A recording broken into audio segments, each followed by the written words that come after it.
ملے ہو وہ طریقت والا، ہو وہ اللہ والوں کے ہاتھوں میں ہاتھ دینے والا، تو جیسے اس کو نماز کا کہیں گے وہ بہانے ڈھونڈے گا، ہرگز نہیں، بلکہ وہ فوراً کہے گا چلو ہم نماز پڑھنے کے لیے چلتے ہیں۔ اچھا اگر ایسے بندے کو جس پر کسی مرشد کی نگاہ ہوتی ہے، اس کے چھوٹے بچے کو بھی اگر ہم کہیں بھائی محفل میں آنا ہے، کیا کرنا ہے؟ ذکر و اذکار کرنا ہے، وہ محفل میں آئیں گے، آ کے خاموش بیٹھیں گے؟ ہرگز نہیں۔ کیوں؟ مرشد کی نظر کا یہ کمال ہے، نگاہ ولی میں یہ تاثیر ہے، بدلتی ہم نے ہزاروں کی تقدیر دیکھی ہے کہ ایک گھر میں اگر چھوٹا بچہ بھی ہے وہ بھی ذکر خدا، ذکر مصطفیٰ کا۔ سبحان اللہ، سبحان اللہ، نعرہ تکبیر، اللہ اکبر، نعرہ رسالت، یا رسول اللہ، نعرہ حیدری، یا علی، اللہ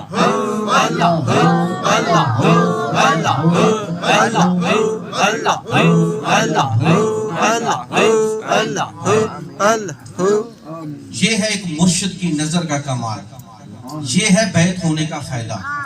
صوفی مقبول صاحب نے سبحان اللہ 2005 6 7 8 4 سال میں خود ان کے گھر محفل میں آیا کرتا تھا۔ راو عبد القیوم الخیری صاحب وہ بھی میرے ساتھ آتے تھے، میاں محمد اسلم الخیری صاحب رحمۃ اللہ علیہ، وہ ان کا بھی یہی سلسلہ تھا۔ اب ان کا گھر تو گلشن احمد میں ہے، ذکر یہاں ہو رہا ہے۔ یہ کیا حکمت ہے؟ اس کی وجہ کیا ہے؟ اس کی وجہ یہ ہے کہ رب کریم نے فرمایا فَاذْكُرُونِي أَذْكُرْكُمْ، تم میرا ذکر کرو میں تمہارا چرچا کروں۔ سبحان اللہ، کتنا افضل، کتنا احسن عمل ہے کہ ہم ذکر خدا کریں، رب کریم ہمارا چرچا فرما رہا ہے۔ بے شک، سبحان اللہ، سبحان اللہ، اور یہ مت سوچو کہ جناب ہم ذکر کرنے نکلیں گے ہمارا سارا دن لگ جائے گا، ہم کھائیں گے کہاں سے، ہم پیئیں گے کہاں سے، کیا ہم اپنے کاروبار کو بند کر دیں؟ رب کریم نے فرمایا وَأْمُرْ أَهْلَكَ بِالصَّلَاةِ وَاسْطَبِرْ عَلَيْهَا، کہ فقط تم نے ایک یہی عمل کرنا ہے کہ اپنے رب کو راضی کرنا بے ہے، شک، نماز کی صورت ہو، ذکر اذکار کی صورت ہو۔ لا نسألک رزقا، رب کریم نے فرمایا رزق کا سوال مت کرو، نحن نرزقک، رزق کا سبب پیدا کرنے والا میں رب کریم کی ذات ہوں۔ سبحان اللہ، اچھا جو ذکر کرتا ہے، ایک بندہ تو وہ ہے کہ جو کبھی ذکر کے قریب بھی نہیں گیا، نماز کے قریب بھی نہیں گیا، وہ جو رب سے اپنے مانگے نا، اللہ رب العالمین اس کی دعا کو رد فرما دیتا ہے۔ اور رد کس صورت میں فرماتا ہے؟ پیارے آقا علیہ الصلوۃ والسلام آپ نے فرمایا کہ جو مانگ رہا ہے نا کہ مولا مجھے بھی ایسا موبائل عطا فرما، تو رب کریم فرماتا ہے کہ ہمیشہ کے لیے اس موبائل سے محروم ہے۔ جو اللہ کے ذکر سے منہ موڑ لیتا ہے، کائنات میں جو بھی چیز ہے دوسروں کے پاس، اگر اس کے دل میں حسرت آئے گی کہ میرے پاس بھی ایسی چیز ہو، لیکن وہ رب کو راضی کرنے والا نہیں ہے، رب سے مانگ تو لیا، میرا رب فرماتا ہے ہمیشہ کے لیے گئی یہ تم سے چیز۔ اب اس کے مقابلے میں جو ذکر کرنے والا ہے، پیارے آقا علیہ الصلوۃ والسلام آپ نے فرمایا کہ جو ذکر کرنے والا ہے اس نے اپنے رب سے مانگا کہ مولا آج کا رزق مجھے عطا کر، صبح ہوگی دیکھی جائے گی اللہ رب العالمین جتنی اس کی مقدار تھی، جتنی اس کی وسعت تھی کہ ایک روٹی اس نے کھانی تھی، رب کریم وہاں پہ اس کو 2 عطا فرماتا۔ سبحان اللہ، سبحان اللہ، اچھا اس کی ذکر اذکار کرنا، اپنے رب کو راضی کرنا، صرف یہی جستجو دنیا پتہ نہیں کہاں تک ہے اس نے نہیں دیکھی، رب کریم پھر اس کا انتظام فرما رہا ہے۔ وہ بیٹھا اپنے رب کو راضی کر رہا ہے، مانگی صرف 1 روٹی تھی، رب کریم فرماتا ہے کہ تو 1 روٹی مانگ رہا ہے، میں رب کریم تمہارے تمام اسباب کا میں ذریعہ بن رہا ہوں۔ سبحان اللہ، سبحان اللہ، جو تجھ نے مانگ لیا میں رب وہ بھی عطا فرما رہا ہوں۔ پیارے آقا علیہ الصلوۃ والسلام آپ نے فرمایا کہ جو اپنے رب سے نہیں مانگتا ہے، صرف ذکر میں مصروف رہتا ہے، اپنے رب کو راضی کرنے میں رہتا ہے، ایک چیز مانگی تھی اللہ رب العالمین اس کو 10 عطا فرماتا ہے۔ جو نہیں بھی نہیں مانگی اس کے گمان میں بھی نہیں ہے کہ میں یہ بھی مانگ لوں، یہ بھی مانگ لوں، یہ بھی مانگ لوں، فقط ذہن میں جو سوال آیا وہ مانگ لیا۔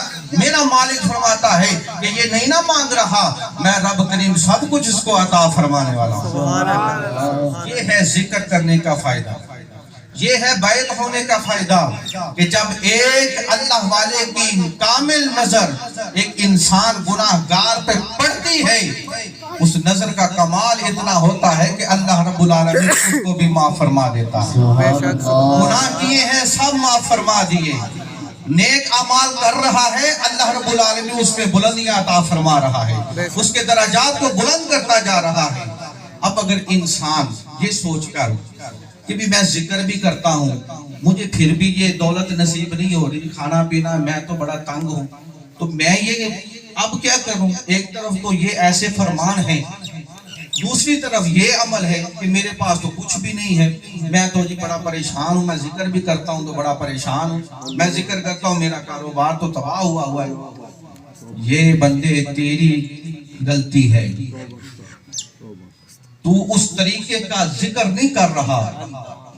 نماز اگر بندہ جائے نماز پڑھنے کے لیے، ایک سجدہ کیا، فوراً دوسرا سجدہ کیا، کھڑا ہوا، پھر رکوع سجود کر کے سلام پھیر کے وہ گیا، کیا رب کو یہ نماز پسند ہے؟ حضرت عبادہ بن صامت رضی اللہ تعالیٰ عنہ فرماتے ہیں، پہلے آقا نے فرمایا رب کریم ایسی نماز کو جیسے کاغذ کو لپیٹ کر پھینک دیا جاتا ہے، رب کریم ایسے ہی لپیٹ کر اس کی نماز کو اس کے منہ پہ مارے گا۔ اور پہلے آقا نے فرمایا اگر وہ مر گیا اسی حالت میں ایسی نماز پڑھتے پڑھتے، وہ دین اسلام پر اس کی موت نہیں ہوئی، وہ کافر ہو کے مرا ہے، کیوں نہیں آسان طریقے کے ساتھ اس نے نماز کی؟ اور فرمایا کہ ایسا بندہ جو ہے، آج ایک محلے میں کسی کے گھر پر کے باہر ایک تختی لکھ کر لگا دی جائے کہ یہ بندہ اچھا نہیں ہے، برا ہے، تو وہ کہتا ہے اب میرا یہاں رہنا محال ہے، میں کسی صورت یہاں رہنا پسند نہیں کروں گا، چھوڑ دیتا ہے، جتنا بھی قیمتی گھر کیوں نہ ہو سب کو چھوڑ کے چلا جاتا ہے۔ کیوں؟ کہ مجھے برا بھلا لوگ کہتے ہیں۔ پہلے آقا علیہ السلام آپ نے فرمایا کہ جو ایسا بندہ ہے اللہ رب العالمین اس کے ماتھے پر دوزخ ہی لکھ دے گا۔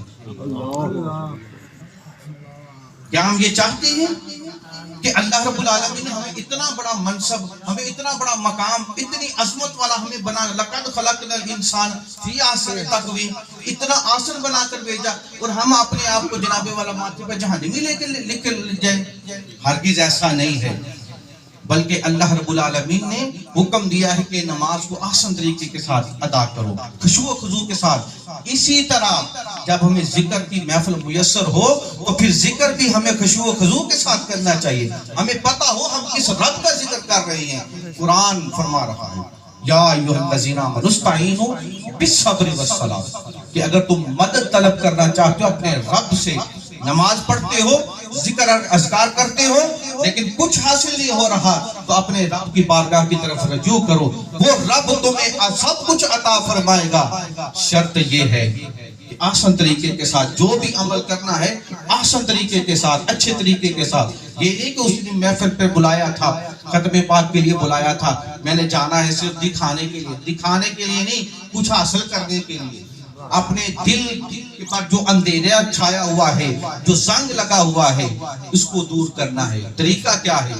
نماز ادا کرو، اللہ رب العالمین کا ذکر کرو، اس کے پیارے حبیب کا ذکر ادا کرو، اللہ رب العالمین ہمیں بھی سرخرو فرمائے گا اور ہماری آنے والی نسلوں کو بھی سرخرو فرمائے گا۔ دعا ہے اللہ رب العالمین ہم سب کے علم میں، عمل میں مزید برکت عطا فرمائے۔